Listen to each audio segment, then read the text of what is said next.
It's unbelievable. This man actually invented a generator with a bearing and 2 syringes. He lit up light bulbs with ease and even tried to make a second sun out of it. Is this a fool's errand? All I can say after seeing the end of the video is that this man is amazing. The man first purchased a bearing online, and due to limited funds, used bearings are much cheaper than new ones. Next, he traces the outline of the bearing on a board and draws the imaginary shape of the bracket with it in the center. A saw blade was used to cut out the bracket along the red line, and then the bearing was gently hammered into the groove of the bracket. The workmanship could be described as very fine. The next step was to make a shaft from bamboo that matched the bore of the bearing, and you can see that the shaft is completely handmade. Next, a rivet shape was machined. The man glued the bracket with the bearing to another board and mounted a small motor on the bearing in reverse. Because he wasn't using electricity to drive the motor, he wanted the motor to generate electricity in reverse to light a light bulb.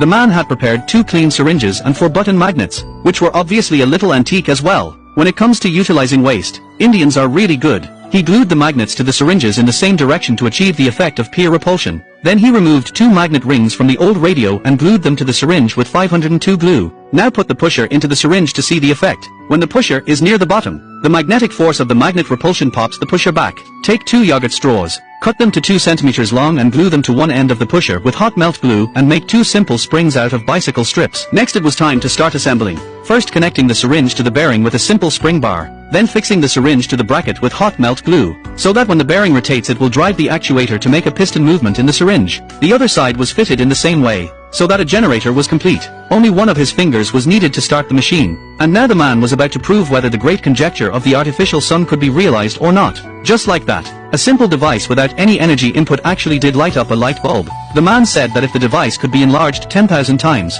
it could light up its city 24 hours a day, and if it was enlarged 1 billion times, it could create a second sun. What do you think about the little brother's great solar dream?